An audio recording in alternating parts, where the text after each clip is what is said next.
Pépinière Tordre, c'est une petite entreprise, on est juste deux co-gérantes. Donc avec Anne-Lise, c'est une histoire aussi d'amitié parce qu'on était amies avant de créer ce projet. Une prof de couture m'avait parlé d'un format. Donc je me suis dit, si on se lance, j'essaye de rentrer chez un format pendant 1 an. Elle s'est dit, je suis fan de chapeaux, je vais faire une formation de chapelière, modiste, à Paris. Donc voilà, en fait, ce qu'on s'est dit, c'est qu'on prend 1 an pour se former et en même temps cogiter dès qu'on se voyait ce qu'on avait envie de faire. Donc en même temps, rencontrer des gens aussi pour avoir leur avis, initiative plurielle avec la BGE, tout ça. Donc c'est tout en même temps la même année parce qu'on voulait respecter un timing. Avant d'y penser avec Anne-Lise, je pensais déjà créer mon activité toute seule sur l'activité de meubles en carton et couture, enfin création textile. Et puis Anne-Lise en avait marre de son boulot. Et du coup, c'est là qu'on a commencé à réfléchir à deux à un projet. Le projet à la base, c'était un café-atelier couture, donc où il y aurait un espace boutique. Donc on a vu les prix des locaux à Lille. Ok, on va faire autre chose. On va faire autrement. Et on était très prudentes. Du coup, on est sorti de formation en se disant l'idée quand même, c'est d'avoir une partie vente de création et animation d'ateliers, de chapeaux, accessoires, pochettes, voilà.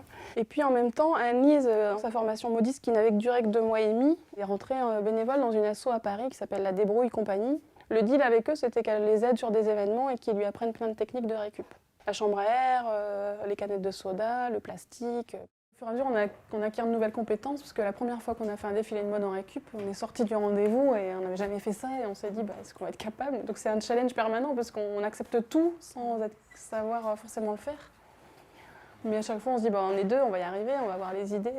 Donc 1 an après notre formation, on a commencé nos activités et du coup en proposant des animations autour de la récup. Le fait d'avoir été dans le réseau économie sociale et solidaire lillois associatif, les gens n'ont pas hésité à faire appel à nous pour des ateliers sur de l'événementiel et autres. Donc ça a démarré tout de suite assez bien. Et ce qu'on avait choisi, c'est ne pas créer notre statut tout de suite, mais c'est quand même tester pendant 1 an notre activité et voir si on pouvait en vivre. On est rentré en couveuse d'entreprise pendant 7 mois, à petits pas. C'est la couveuse Chrysalide. Et donc voilà, donc eux étant dans l'économie sociale et solidaire, ils font réfléchir aussi à notre démarche, à la gestion d'entreprise de façon démocratique, à le développement durable. Du coup, on était sous cette couveuse-là et on a démarré notre activité comme ça. Donc, comme on voyait que ça marchait, on est sorti de la couveuse et on a créé une scope. Et la scope, au niveau charges, etc., c'est long ou Non, la scope, après, au niveau des charges, c'est les mêmes que toute entreprise. On n'a pas l'impôt sur les sociétés, par exemple, mais on a une révision coopérative pour prouver qu'on a un fonctionnement démocratique, qui coûte 1 000 € par an. Nous, on a choisi ça parce que c'était un ancrage dans l'économie sociale et solidaire qui était important pour nous. Justement, votre activité, c'est quoi? Alors, il y a la partie la plus simple à comprendre, on va dire. C'est la partie création qui représente moins que ce qu'on avait prévu, mais ça représente 30% du chiffre d'affaires maintenant. Donc, Anne-Lise fait des chapeaux. Donc, moi, je fais des sacs en chambre à air. Donc ça, c'est le côté travail de la récup qui m'a amené à faire ça. Et, en tout cas, toutes les deux, on était sur les bijoux en récup.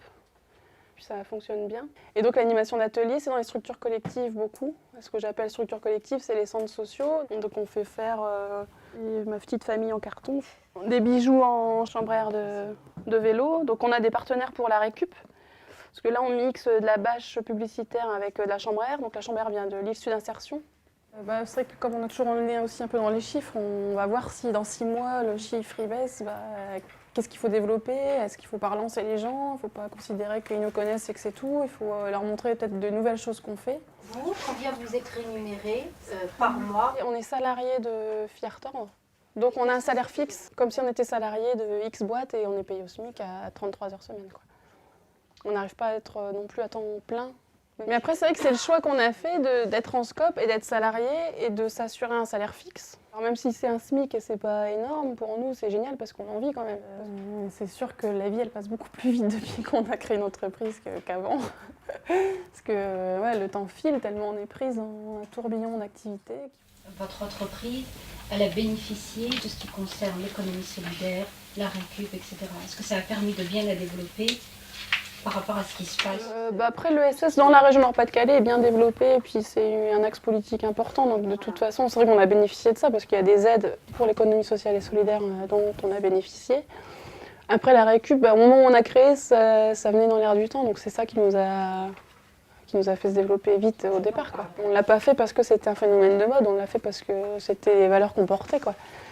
Et puis ça s'est combiné assez bien, quoi. Moi, ça me parlait beaucoup le parcours de Marie parce que je crois beaucoup en la récup, je crois beaucoup en le lien social et j'ai envie de partager mes connaissances. C'est aussi pour ça que je suis allée à un format, c'est pour avoir plus de techniques et pouvoir échanger avec d'autres. Moi, c'était particulier parce que je suis venue ici pour découvrir le modèle Scope, un modèle que je connais, mais pour en savoir plus et voir pourquoi elles avaient choisi ce modèle-là. Parce que je travaille dans une structure qui est dans une coopérative d'activité et d'emploi. On est dans la vraie vie, c'est un vrai partage d'expérience et je pense que pour le groupe que j'accompagne, dont la plupart se destinent à la création d'entreprises, c'est fabuleux d'avoir des clés, et puis de connaître ce qui a fonctionné, ce qui n'a pas fonctionné. Donc oui. Enfin, ça s'illustre bien en tout cas dans le cadre de mon travail, vu que je suis partenaire de la création. Pour moi, ça donne du concret, c'est de l'exemplarité, c'est un retour avec un vocabulaire qui est accessible aussi pour le public du coup. Donc voilà, ça prend totalement son sens de sensibiliser les gens à travers ce genre d'action.